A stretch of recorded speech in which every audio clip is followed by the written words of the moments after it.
பேரொளி பார்வையாளர்களுக்கு வணக்கம். அம்பானியோட மகன் ஆனந்த் அம்பானி, ராதிகா மெர்ச்சன்ட் இவங்களோட கல்யாணத்தை பற்றி தான் இன்றைக்கி நம்ம வீடியோவில் பார்க்க போகிறோம்.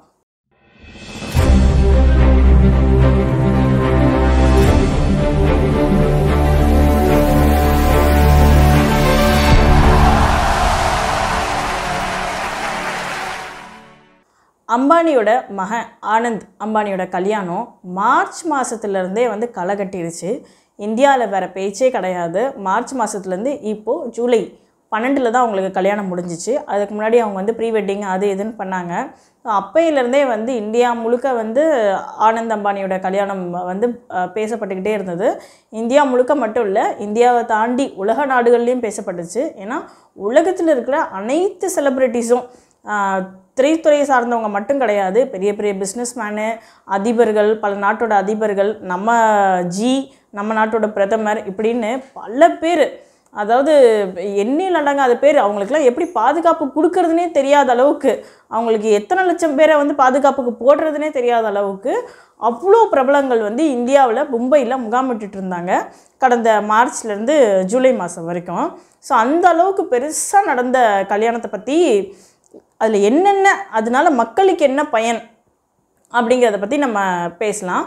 ஒன்றும் இல்லைங்க, நம்மளோட தலைவர், நம்ம சூப்பர் ஸ்டார் ரஜினி, அவர் கல்யாணத்தில் போய் செம்ம குத்தாட்டம் போட்டிருக்காரு. அதுவும் ஆனந்த் அம்பானியை வரவேற்று ரோட்டில் மாப்பிள்ளை வரவேற்பு இருக்கும் இல்லையா, அது ரோட்டில் அவர் நடந்து வந்துக்கிட்டு இருக்காரு. நடந்து வரும்போது பல செலிப்ரிட்டிஸ் கூட ரன்வீர் சிங் அது மாதிரி நிறைய பேர் டான்ஸ் ஆடிட்டே வராங்க. அதில் நம்மளோட தலைவர் டான்ஸ் ஆடுறதை பார்த்து அதிர்ச்சி ஆகி போச்சு. என்னடா தலைவர் போய் இப்படி ரோட்லலாம், பொங்கல், தீபாவளி, ஏன் தலைவர் பிறந்த நாளைக்கு அவரை போய் பார்க்கணுன்னு நினச்சா கூட தலைவர் பார்க்க முடியாது. அப்படியே நம்ம பார்க்கணுன்னு சொல்லி ஒரு 500 பேர் 1000 பேர் அவர் வீட்டு முன்னாடி நின்னா தலைவர் மாடியிலேருந்து 3வது மாடியிலேருந்து அப்படி கை காமிச்சிட்டு போயிடுவார். இது வரைக்கும் அவர் கிட்ட கூட நம்ம பார்த்துருக்க மாட்டோம். ஏதோ இடையில கட்சி ஆரம்பிக்கிறேன் அப்படின்னு சொல்லி கட்சியை ஸ்டார்ட் பண்ணி அதுக்கு கூட்டத்தை சேர்க்கணும் அப்படிங்கிறதுக்காண்டி ஒரு ஹாலை புக் பண்ணி அப்போ மட்டும் ரசிகர்களை கூப்பிட்டு, ஏன்னா அவங்க தானே அடுத்து அரசியல் கட்சி தொண்டர்கள் ஆக போகிறாங்க, அதனால் ரசிகர்களை கூப்பிட்டு வாங்க ஃபோட்டோ எடுத்துக்குங்க, அதுவும் தொடாமல் அப்படியே அவர் பக்கத்தில் நின்று ஃபோட்டோ எடுத்துக்கிறதுக்கு மட்டும்தான் அனுமதிச்சார். என்னன்னு கேட்டால் தலைவர் அந்த மாதிரிலாம் கிடையாது. அவருக்கு உடம்பு சரியில்லை, கிட்னி ஆப்ரேஷன்லாம் பண்ணியிருக்காரு, இது அமெரிக்காக்கெலாம் போயிட்டு பண்ணிட்டு வந்திருக்காரு. அதனால் அவருக்கு இன்ஃபெக்ஷன் ஆகிடக்கூடாது, தொற்று எதுவும் ஏற்பட்டுறக்கூடாது அப்படின்னு சொல்லிட்டு யாரையும் கிட்டேயே அவர் சேர்க்க மாட்டார். தள்ளி நின்று தான் பேசுவார். எதுவாக இருந்தாலும் கையை மட்டும் அப்படியே அவர் ஸ்டைலில் அப்படி இப்படி காமிச்சிட்டு போயிட்டே இருப்பார். அப்படியேப்பட்ட தலைவர் அங்கே போய் ஒரு 10,000 பேர் கூட இருக்கலாம் அந்த ரோட்டில் மாப்பிள்ளை வரவேற்பில் வர்றதுக்கு இருக்கலாம். அவ்வளோ பெரிய கூட்டத்தில் நடுவில் நின்றுட்டு ஜிங்கு ஜிங்குன்னு ஆடுறாரு, செம்ம குத்தாட்டம் போட்டுக்கிட்டு இருக்காரு. என்னடா இது அப்படின்னு பார்த்தா, அவங்க வீட்டிலேருந்து, அதாவது அம்பானி வீட்டிலேருந்து செலிப்ரிட்டிஸ்க்கு எல்லாமே அன்பளிப்பு, அவங்க பாஷையில் அது அன்பளிப்பு. ஆனால் உண்மையாக என்னென்னா பேமெண்ட்டு பல கோடி ரூபாய் போயிருக்கும் போல இருக்குது. ஆனால் தலைவர் ரோட்டில் இறங்கி குத்தாட்டம் போட்டிருக்காரு.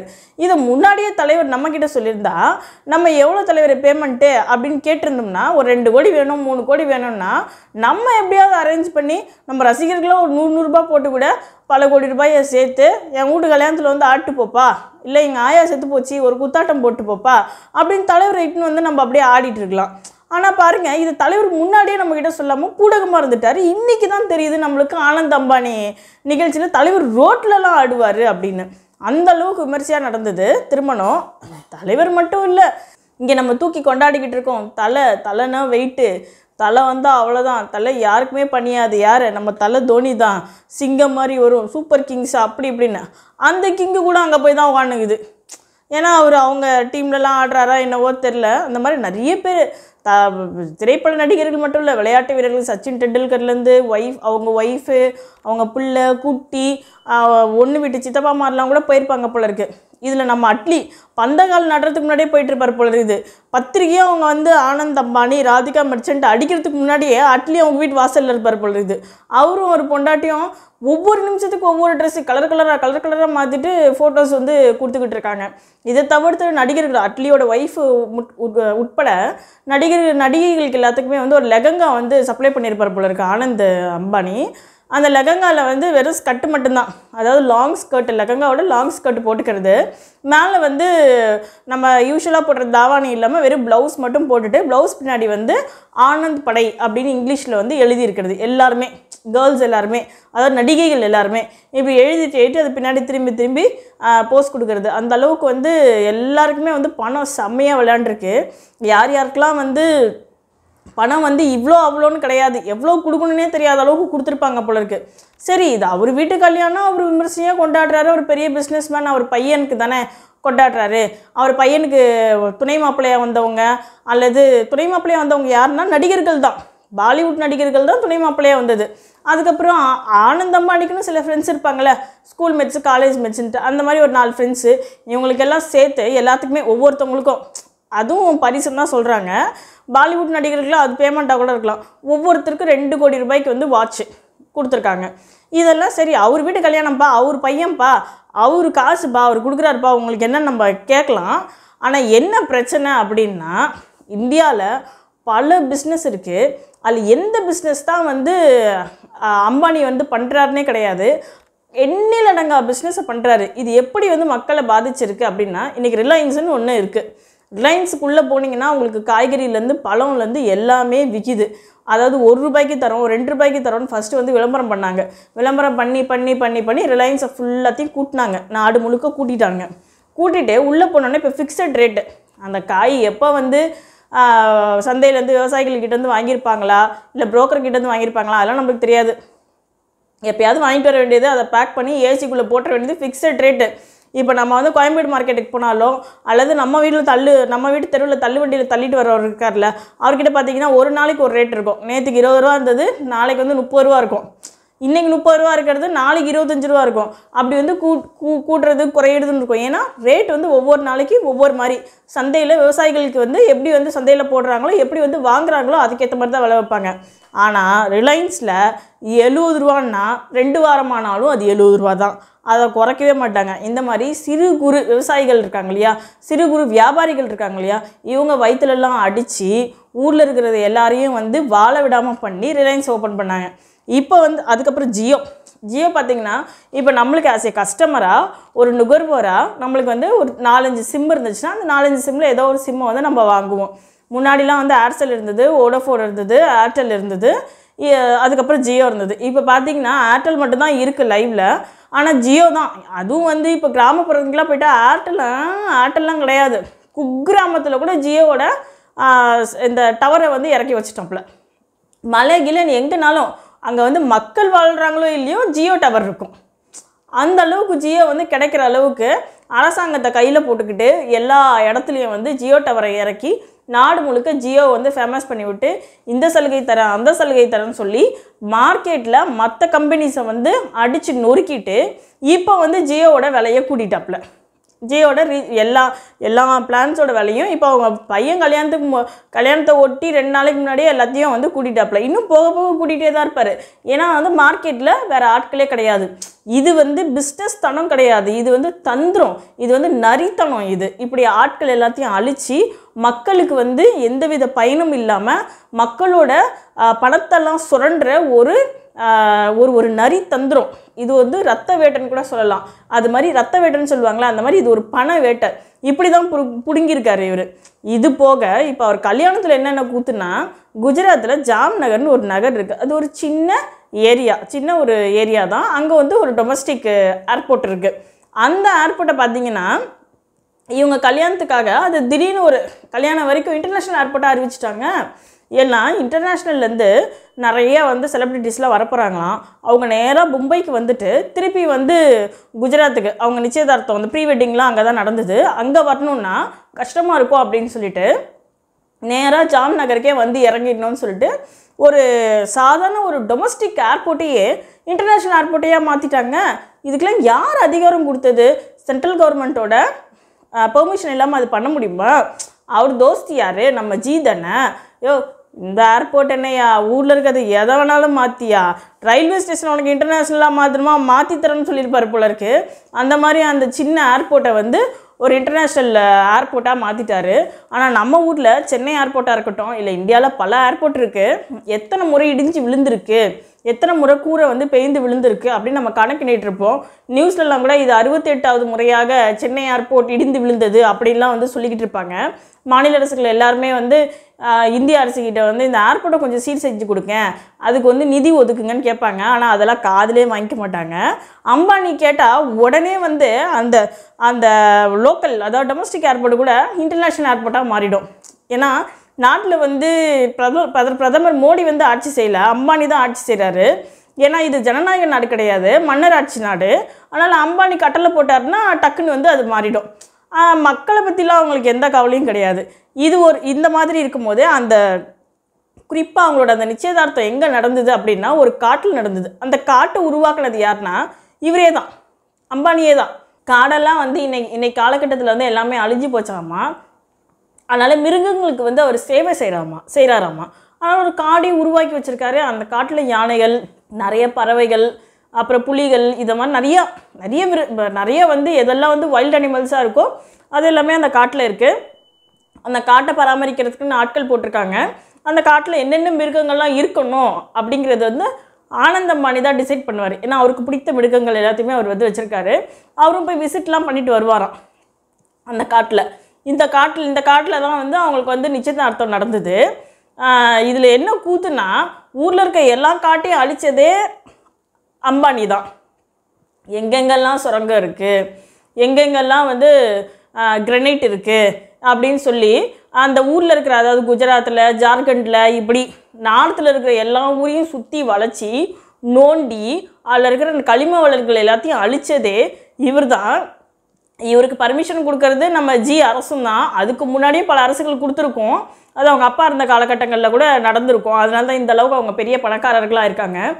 நம்ம ஊரில் இருக்கிற ஜக்கி வாசுதேவை வந்து நம்ம வந்து காடு வில்லிங்கன்னு சொல்லுவோம். காட்டெல்லாம் அழிச்சிட்டு நல்லா ஆசிரமம் கட்டிட்டு உட்காந்துக்கிட்டு இருக்காருல்ல, அவருக்கெல்லாம் டஃப்பு கொடுக்குற ஆள் தான் இவர். நம்ம ஊர் ஜக்கி வாசுதேவ் வந்து சின்ன காடு வில்லிங்கன்னா இவர் வந்து மொடா காடு வில்லிங்கி.